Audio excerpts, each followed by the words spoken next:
Don't buy it.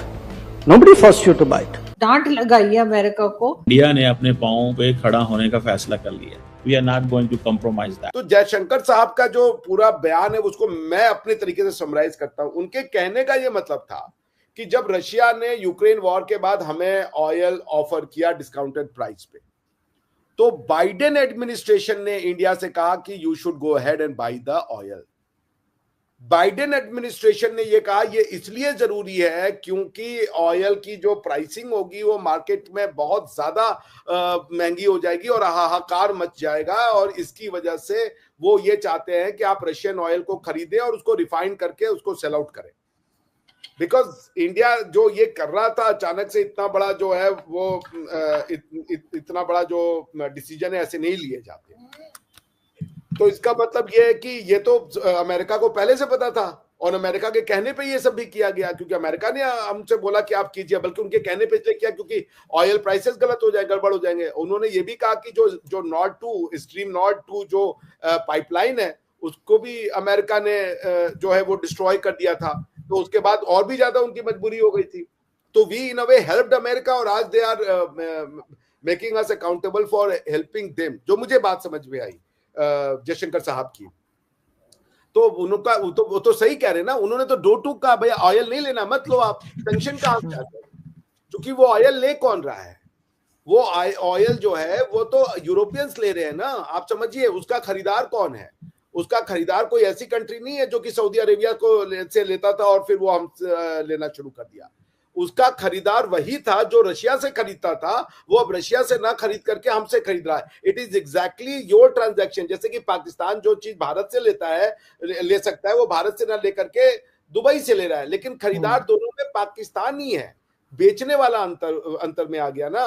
तो हमें ये कहा गया कि चूंकि हमने जो है उनकी पाइपलाइन को रशिया वाली को डिस्ट्रॉय कर दिया है और मार्केट में यूरोपियन यूनियन के ऑयल नीड की वजह से प्राइसेस इतनी ज्यादा डिस्टेबलाइज हो जाएंगी कि बेहतर यह है कि आप ऑयल को खरीदे, रिफाइन करके बेचे, वरना India would have never thought of selling it बाबा। सो वो जो कह रहे हैं वो ये कह रहे हैं कि भाई we did it at the behest of, if not behest, we help the international community oil को स्टेबलाइज। वरना यूरोपियन यूनियन दुनिया में तेल खरीदने जाता तो वाट लग जाती। उन्होंने ये भी कहा कि जो ऑयल का प्राइस कैप था वो प्राइस कैप था क्यों? उसका ये रीजन था कि जैसे अब आप मान लीजिए हुआ कि रशिया से आप तेल ले रहे हो, फिर आप रशिया से तेल खरीद के रिफाइन करके आप बेच रहे हो उसको, क्या नाम है, यूरोपियन यूनियन को। वर्ल्ड ट्रेड जो ऑर्गेनाइजेशन है WTO गैट की जो सिस्टम है, उसमें एक गुड्स के ऊपर कॉन्सेप्ट होता है टैरिफ के लिए, उसके बाद ओरिजिन ऑफ गुड, जो रूल ऑफ ओरिजिन होता है ना कि कहां से ओरिजिनेट हो रहा है। जैसे मान लीजिए जूट आपके यहां से ओरिजिनेट हुआ, कपड़ा वो बांग्लादेश में बना और वो गया अमेरिका में, और मान लीजिए अमेरिका ने पाकिस्तान के प्रोडक्ट को बैन कर रखा है, लेकिन पाकिस्तान का प्रोडक्ट बांग्लादेश से जो है वो हो करके आ रहा है क्योंकि वो जूट जो है वो कपड़े में कन्वर्ट हो जा रहा है। तो रूल ऑफ ओरिजिनलिटी में ये सब चीजें मैटर कर जाती हैं कि ओरिजिन कहाँ है रूल उस गुड्स का। तो इसलिए मेरी बात तो एकदम समझ में क्लियर है कि ये हमने रिफाइन किया ही यूरोप के लिए, ताकि यूरोप अपने सैंक्शन को खुद ही फ्लाउट कर सके। मतलब उन्होंने नियम बनाया कि हम रशिया से ऑयल नहीं लेंगे, और उसके बाद हमें बोला कि तुम ऐसा करो, तुम रिफाइन करके वही ऑयल हमें बेच दो, क्योंकि जब वो रिफाइन हो जाएगा तो वो रशियन ऑयल नहीं रहेगा, वो इंडियन ऑयल हो जाएगा। तो हम इंडिया से ऑयल खरीद सकते हैं, हमारे लॉ का वायलेशन नहीं होगा, क्योंकि रशियन ऑयल हम नहीं खरीद सकते, वो हमारे लॉ का वायलेशन होगा। ये है वो कॉन्सेप्ट पूरा जी। लेकिन सर अमेरिका एक बहुत स्ट्रॉन्ग कंट्री है, और कोई माने या ना माने, लेकिन बहरहाल सुपर पावर तो है, किसी को अच्छा लगे या बुरा लगे। तो आपके ख्याल से कितनी देर आप लोग जो हैं वो उसकी मर्जी के खिलाफ चल सकते हैं, या कितनी देर जो है वो भारत जो है कोई ऐसा स्टेप ले सकता है जो अमेरिका अप्रूव नहीं कर रहा? नहीं, ये कॉन्सेप्ट ऐसे नहीं है। देखिए पहली बात कि कितने देर तक ये ब्रिटिश एम्पायर से हमने लोहा लिया, वो तो अमेरिका उसके सामने बच्चा है। ब्रिटिश एम्पायर तो कहते थे कि the sun never sets in the British Empire, क्योंकि वो ईस्ट में भी थे वेस्ट में भी थे। और दूसरी चीज, हम अमेरिका से लोहा नहीं ले रहे, अमेरिका हमसे लोहा ले रहा है, हमें वो कह रहा है कि जो हमारे वो यूके के जो हमारे वो थे एम्बेसडर साहब विक्रम दोरई स्वामी साहब, उन्होंने भी बड़ा अच्छा कहा, हम क्या करें, हम तेल नहीं खरीदे, हम अपनी इकोनॉमी बंद कर दें, क्योंकि अमेरिका कह रहा है कि कि ये रशियन ऑयल मत खरीदो। यूरोपियन यूनियन का रशियन ऑयल उसको नहीं वॉर को फाइनेंस कर रहा है, सिर्फ इंडियन का पैसा ही वो फाइनेंस कर रहा है, चाइना का ऑयल का खरीदना फाइनेंस नहीं कर रहा है। तो उन्होंने बड़ा अच्छा कहा कि should be shut down our economy just because America कह रहा है कि इंडिया ही मत खरीदे। अमेरिका खुद रशिया के साथ फर्टिलाइजर खरीद रहा है, तो आप अपना ट्रेड बंद करो पहले, और आप हमसे कह रहे हो कि भाई आप वो बंद करो। अगर आपको नियम, if you talk about rule based system ना, रूल बेस्ड इंटरनेशनल लॉ चाहिए, रूल बेस्ड इंटरनेशनल ऑर्डर चाहिए, तो कहाँ है रूल?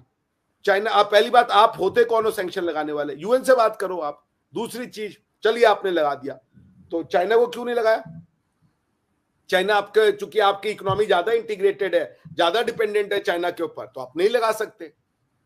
भाई इस तरीके से नहीं होता ना। हमने कोई अमेरिका के इंटरेस्ट को वो किया है क्या कि हम अमेरिका को, ये तो वही बात हुई कि आप पंगा ले या ना ले, अमेरिका आपको बर्बाद कर देगा।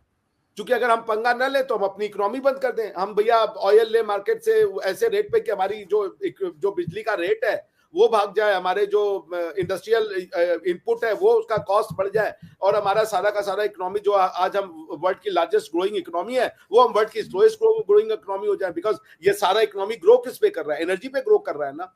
हम अपने कल कारखाने बंद कर दे, अपने इंडस्ट्रीज को बंद कर दे, अपने सॉफ्टवेयर इंडस्ट्रीज को बंद कर दे, स्कूलों को बंद कर दे, क्या करें हम इनको खुश? आप क्या पे आज इलेक्ट्रिसिटी, क्या गरीबों की कमर नहीं तोड़ दिया इलेक्ट्रिसिटी के बिल्कुल। तो क्या हम करें? ये हम ऐसा करें, क्योंकि इलेक्ट्रिसिटी किससे चलती है? अब हमारे यहाँ सारा फॉसिल फ्यूल से तो नहीं चलती है, लेकिन एक बहुत बड़ा चंक है जो आज भी फॉसिल फ्यूल से इलेक्ट्रिसिटी, हाइड्रोकार्बन जिसको कहते हैं वो उससे चलती है। तो ये हम नहीं उनसे पंगे ले रहे हैं, हम उनके पास जाके उनके इंटरेस्ट के अगेंस्ट में कुछ नहीं कर रहे। वो कह रहे हैं चूंकि हम पावरफुल हैं तो हमारे इंटरेस्ट में मत करो। ऐसे तो भी हम बहुतों से लड़ चुके हैं, अमेरिका इतना भी बड़ा पावरफुल नहीं है। क्या कर लिया वियतनाम में जाके अमेरिका ने? फिर अफगानिस्तान में क्या कर लिया? एग्जैक्टली, अफगानिस्तान में क्या कर लिया? अपने सारे टैंक शैंक छोड़ के ही भागे ना। हाँ। वियतनाम में, अफगानिस्तान में, कंबोडिया में, उसके बाद आपका कोरिया में कहाँ सक्सेसफुल हुए? और सर जिनको हटाने आए थे सर, उन्हीं को हुकूमत देख के चले गए। वही तो मैं कह रहा हूँ, छोटे से तालिबान, छोटे से अदना से आखिर सौंपना पड़ा ना उनको। वो कह रहे थे हम इस्लामिक लॉ लाएंगे, उन्होंने लगा दिया। गलत या सही उनका मैटर, हमसे लेना देना नहीं है उसका। तो क्या कर लिया अमेरिका ने? भाई ऐसे नहीं चलता। हम अमेरिका से नहीं लड़ रहे हैं, अमेरिका हमसे लड़ रहा है। जब कह रहे हैं जयशंकर साहब कि बाइडेन साहब ने कहा, बाइडेन एडमिनिस्ट्रेशन ने कहा कि तुम, क्योंकि हमसे, ये ध्यान दीजिए ट्रांजैक्शन हो क्या रहा है। हम रशिया से खरीद रहे हैं, ऑयल को रिफाइन कर रहे हो, बेच किसको रहे हैं? यूरोप को। ट्राई एंड अंडरस्टैंड, हम अरब को नहीं बेच रहे, हम अफ्रीका को नहीं बेच रहे, यूरोप ने ये हमसे कहा। क्योंकि मैं वही आपको जो रूल ऑफ ओरिजिन वो बता रहा हूं कि ओरिजिन ऑफ गुड्स कहां है, वो गुड्स करके हम उनका अपनी लॉ का सैंक्शन ना हो, अपनी लॉ का वायलेशन ना हो, इसलिए ये रूट किया गया। हमसे कहा गया कि आप यूरोप को बेचो, नहीं तो यूरोप अगर आ जाएगा वो भी सऊदी अरेबिया से ऑयल लेने, तो आग लग जाएगी ऑयल मार्केट में। जय हिंद दोस्तों, स्वागत है आप सभी का हमारे चैनल पर। आप देख रहे हैं इंडिया वेब न्यूज़। पूरी दुनिया में जो भी जयशंकर साहब के स्टेटमेंट को सुन रहा है, वो सभी एक ही बात बोल रहे हैं कि भाई साहब क्या जोरदार तमाचा अमेरिका के गालों पर पड़ा है।